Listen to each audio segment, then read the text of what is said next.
Chapter 26. Artistic Attempts.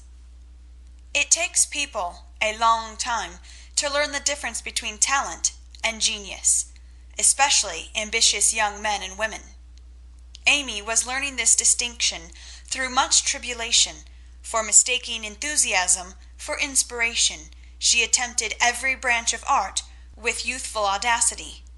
For a long time there was a lull in the mud pie business, and she devoted herself to the finest pen and ink drawing, in which she showed such taste and skill that her graceful handiwork proved both pleasant and profitable. But overstrained eyes caused pen and ink to be laid aside for a bold attempt at poker sketching. While this attack lasted, the family lived in constant fear of a conflagration, for the odor of burning wood pervaded the house at all hours. Smoke issued from attic and shed with alarming frequency. Red-hot pokers lay about promiscuously, and Hannah never went to bed without a pail of water and the dinner bell at her door in case of fire. Raphael's face was found boldly executed on the underside of the moulding board, and Bacchus on the head of a beer barrel. A chanting cherub adorned the cover of the sugar bucket, and attempts to portray Romeo and Juliet supplied kindling for some time. From fire to oil was a natural transition for burned fingers, and Amy fell to painting with undiminished ardor. An artist friend fitted her out with his cast-off palettes, brushes, and colours, and she daubed away, producing pastoral and marine views, such as were never seen on land or sea. Her monstrosities in the way of cattle would have taken prizes at an agricultural fair, and the perilous pitching of her vessels would have produced seasickness in the most nautical observer, if the utter disregard to all known rules of shipbuilding and rigging had not convulsed him with laughter at the first glance. Swarthy boys and dark-eyed Madonnas staring at you from one corner of the studio suggested Murillo. Oil-brown shadows of faces with a lurid streak in the wrong place meant Rembrandt. Buxom ladies and dropsical infants, Rubens. And Turner appeared in tempests of blue thunder, orange lightning, brown rain, and purple clouds, with a tomato-colored splash in the middle, which might be the sun, or a buoy, or a sailor's shirt, or a king's robe, as the spectator pleased. Charcoal portraits came next, and the entire family hung in a row, looking as wild and crocky as if just evoked from a coal-bin.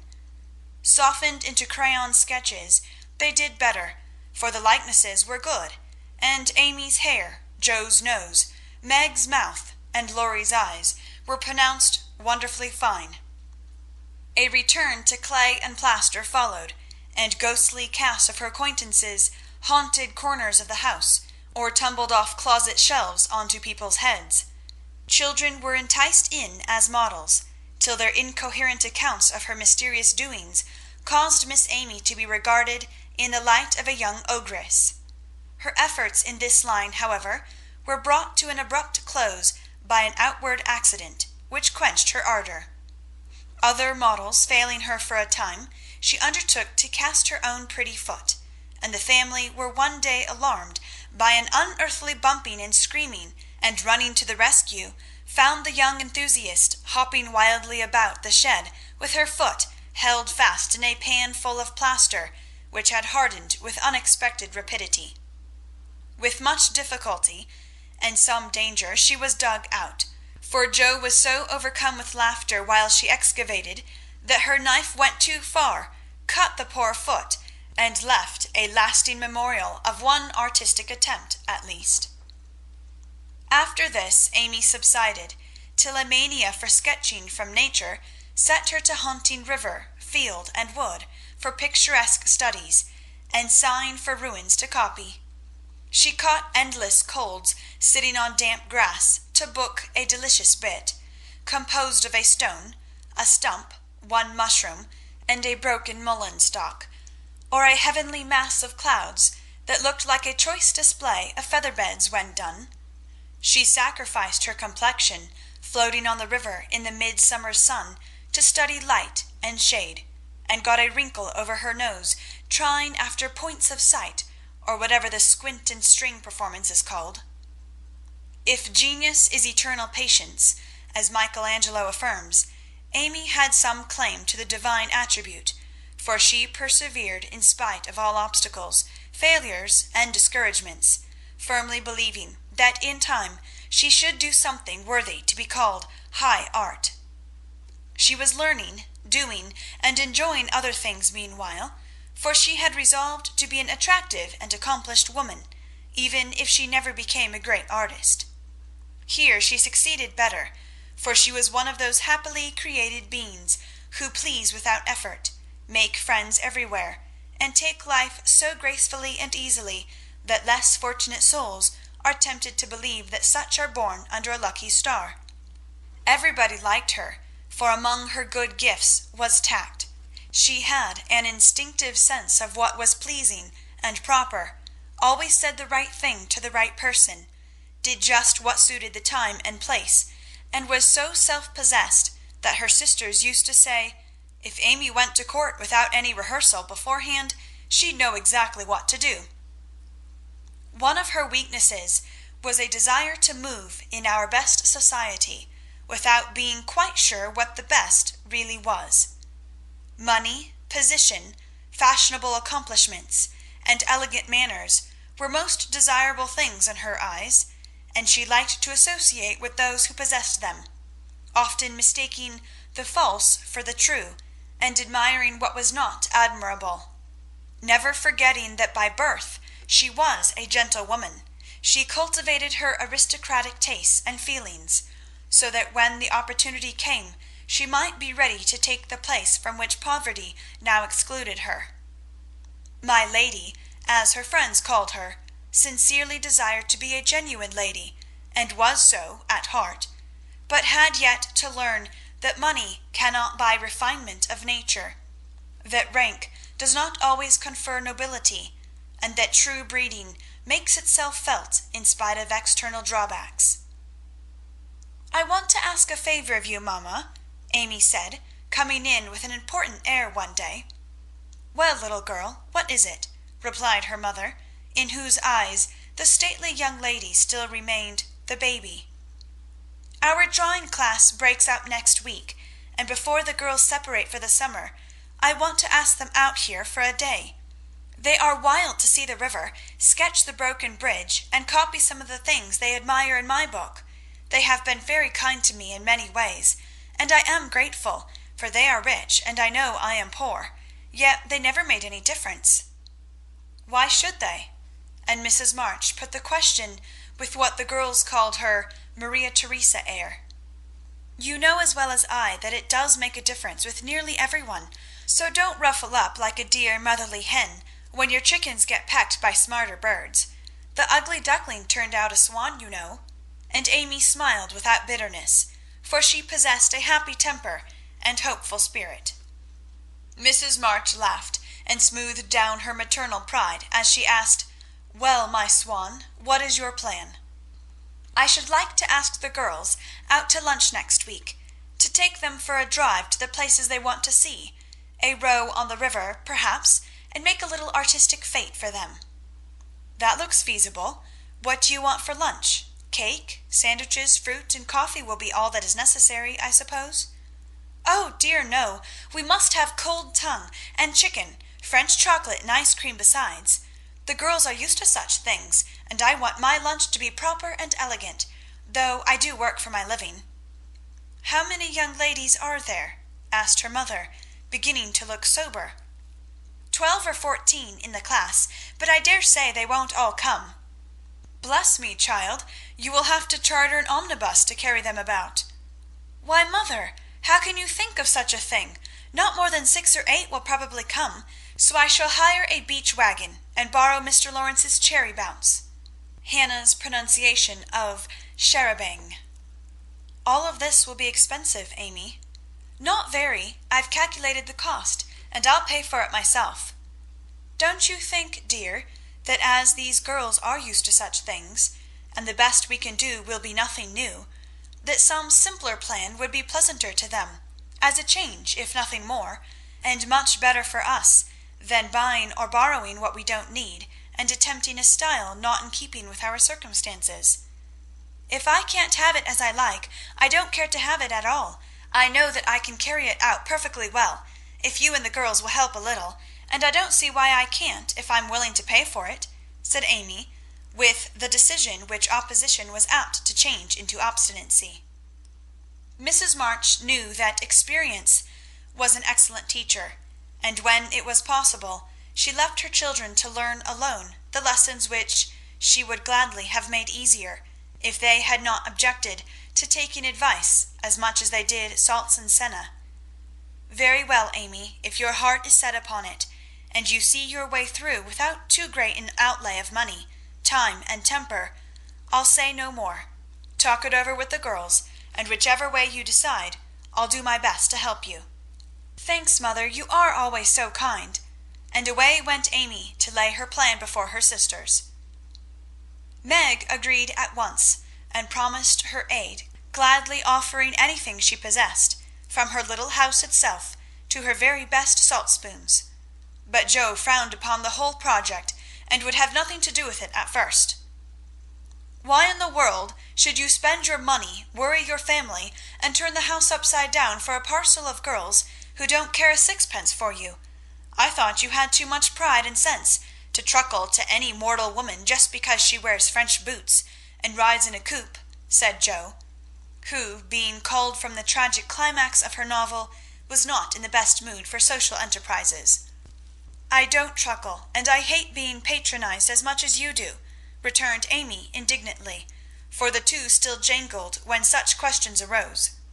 "The girls do care for me, and I for them, and there's a great deal of kindness and sense and talent among them, in spite of what you call fashionable nonsense. You don't care to make people like you, to go into good society and cultivate your manners and tastes. I do, and I mean to make the most of every chance that comes. You can go through the world with your elbows out and your nose in the air, and call it independence if you like. That's not my way." When Amy had wetted her tongue and freed her mind, she usually got the best of it, for she seldom failed to have common sense on her side, while Joe carried her love of liberty and hate of conventionalities to such an unlimited extent that she naturally found herself worsted in an argument. Amy's definition of Joe's idea of independence was such a good hit that both burst out laughing, and the discussion took a more amiable turn.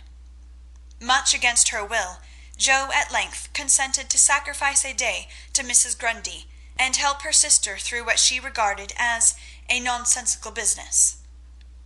The invitations were sent, nearly all accepted, and the following Monday was set apart for the grand event. Hannah was out of humour, because her week's work was deranged, and prophesied that if the washing and ironing weren't done regular, nothing would go well anywheres.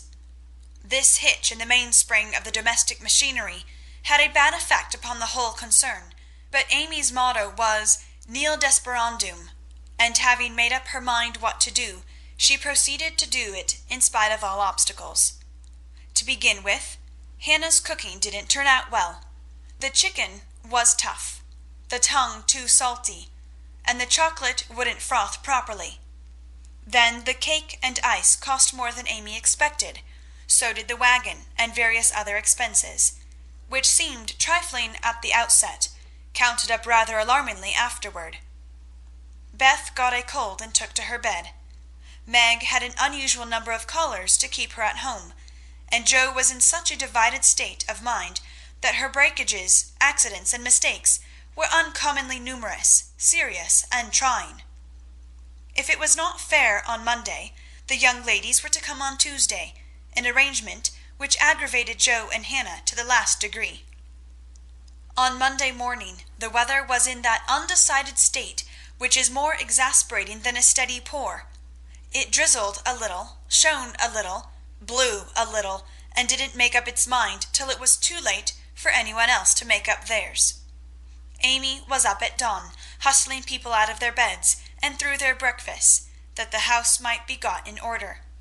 The parlour struck her as looking uncommonly shabby, but without stopping to sigh for what she had not, she skilfully made the best of what she had.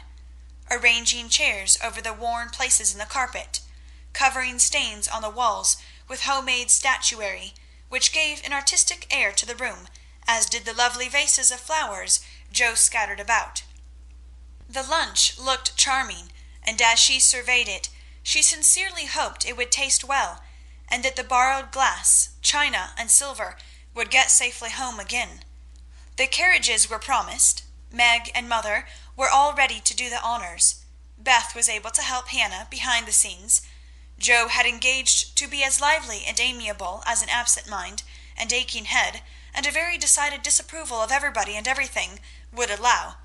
And as she wearily dressed, Amy cheered herself with anticipations of the happy moment when, lunch safely over, she should drive away with her friends for an afternoon of artistic delights, for the cherry bounce and the broken bridge were her strong points. Then came the hours of suspense, during which she vibrated from parlour to porch, while public opinion varied like the weathercock.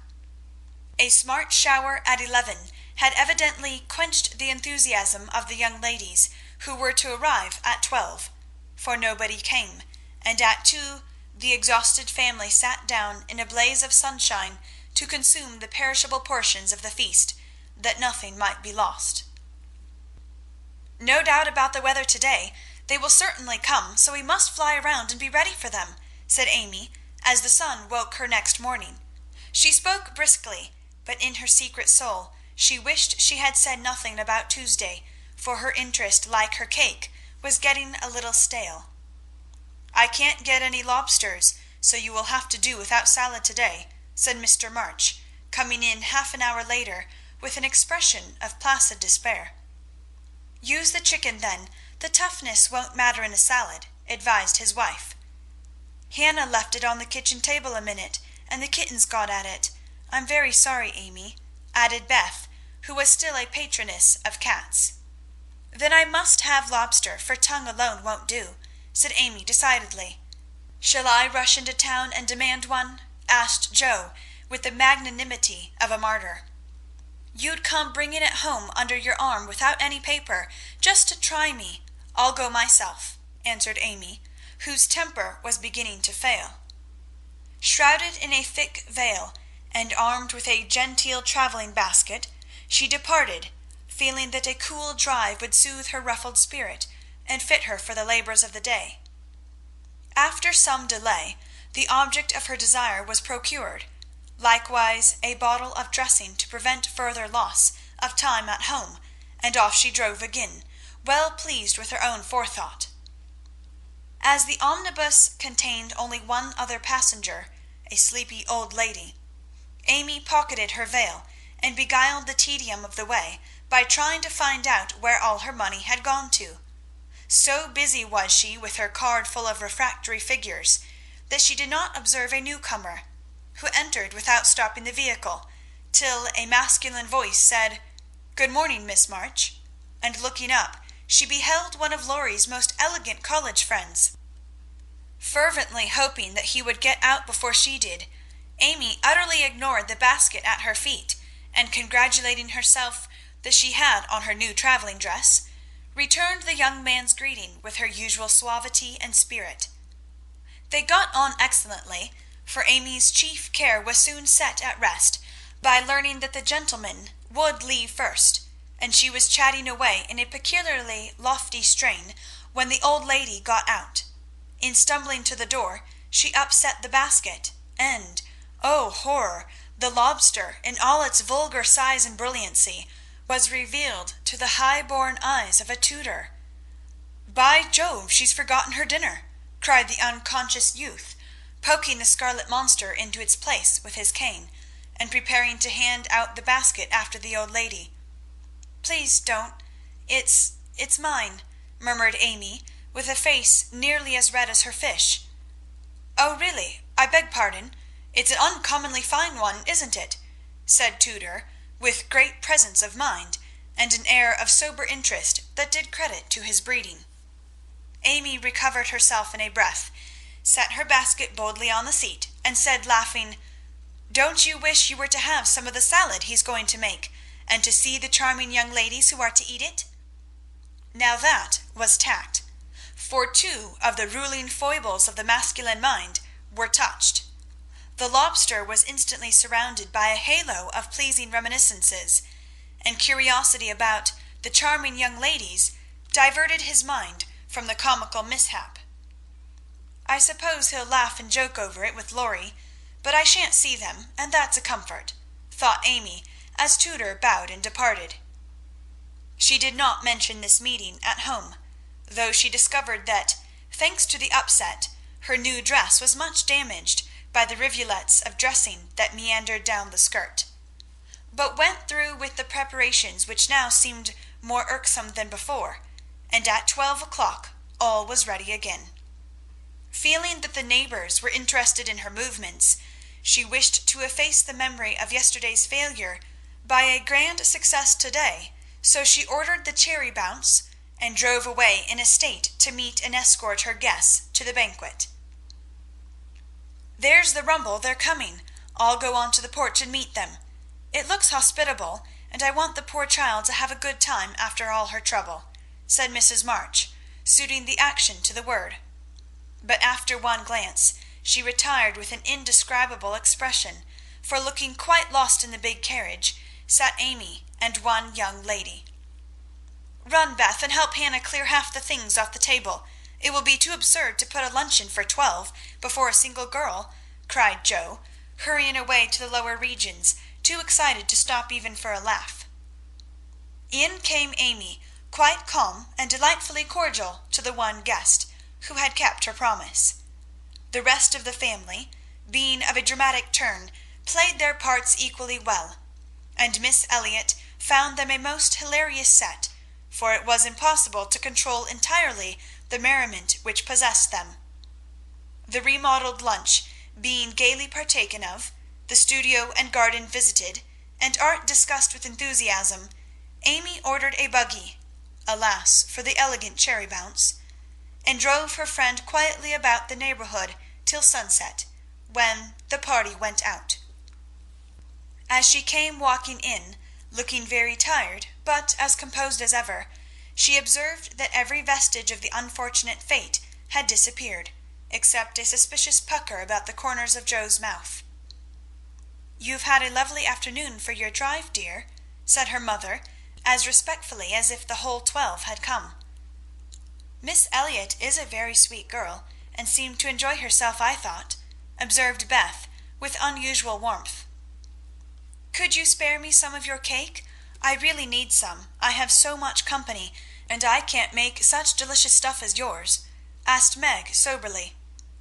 "Take it all. I'm the only one here who likes sweet things, and it will mould before I can dispose of it," answered Amy, thinking with a sigh of the generous store she had laid in for such an end as this. "It's a pity Laurie isn't here to help us," began Joe, as they sat down to ice cream and salad for the second time in 2 days.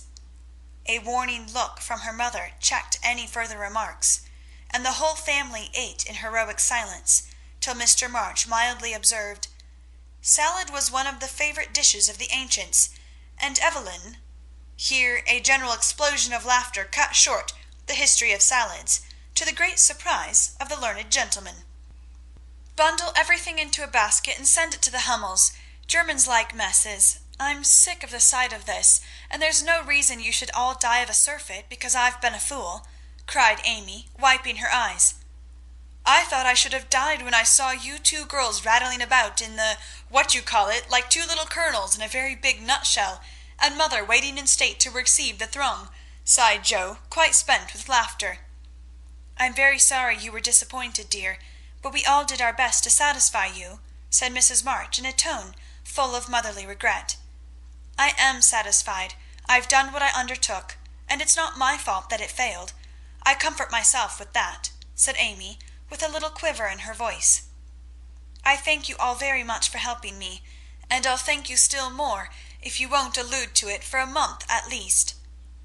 No one did for several months, but the word fate always produced a general smile, and Laurie's birthday gift to Amy was a tiny coral lobster in the shape of a charm for her watch guard.